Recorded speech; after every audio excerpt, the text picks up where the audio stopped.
Halo semuanya, perkenalkan nama aku Salsabila, aku dari jurusan akuntansi dengan NIM 0312523010. Di sini aku akan menyampaikan materi untuk mata kuliah dasar akuntansi untuk materi aset tetap. Di sini aku akan menjelaskan untuk pengertian aset tetap.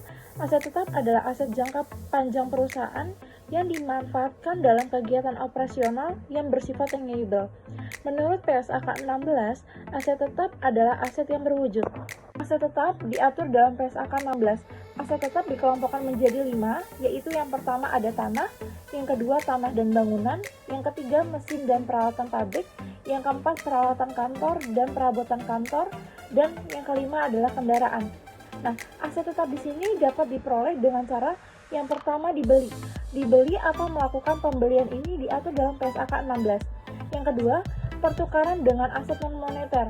Aset non-moneter di sini maksudnya itu bukan ditukar dengan uang, tapi contohnya kayak mesin ditukar dengan kendaraan, itu diatur dalam PSAK 16. Yang ketiga, hibah dari pemerintah.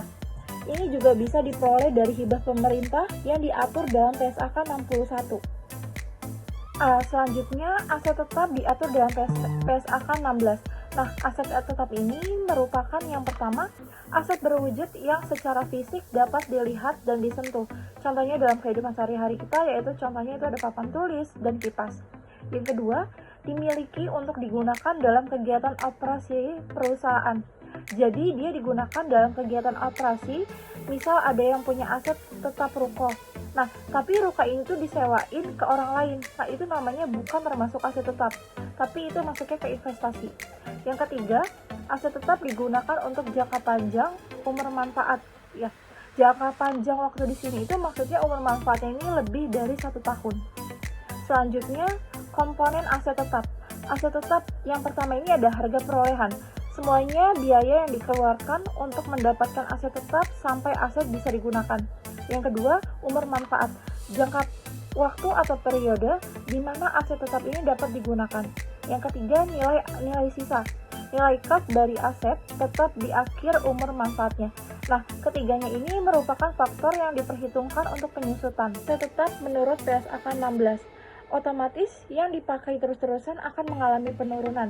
Manfaat aset tetap atau biasa disebut dengan penyusutan, yang dimana penyusutan ini biasanya dicatat di akhir periode. Dan untuk menghitung penyusutan ada 3 periode, yaitu yang pertama, metode garis lurus. Nah, bagaimana sih untuk mencari penyusutan per tahun? Jadi, untuk mencari penyusutan per tahun itu, harga perolehan dikurang nilai sisa dibagi dengan umur manfaat.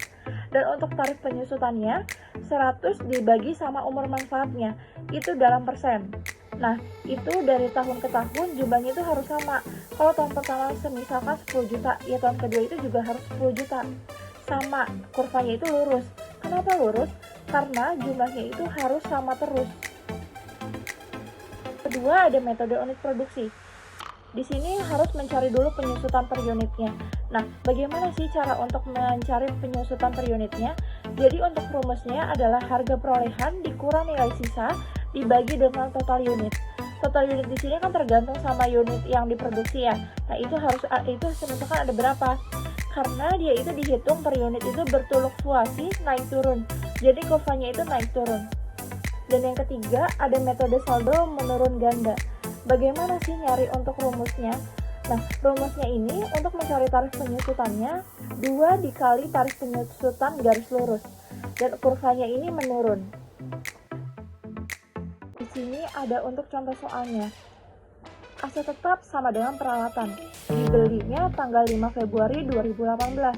Harga perolehannya itu 100 juta dan untuk pajaknya 10% yaitu 10 juta, untuk ongkirnya 2 juta, dan untuk asuransinya 2 juta, dan umur manfaatnya 3 tahun. Nah, di sini ada nilai sisa. Nilai sisanya itu 6 juta. Selama umur manfaatnya pengguna itu misalkan dia beli di tahun 2018 ya. Itu penggunaan waktunya itu 8.900 jam. Di tahun keduanya 2019 yaitu 7.100 jam.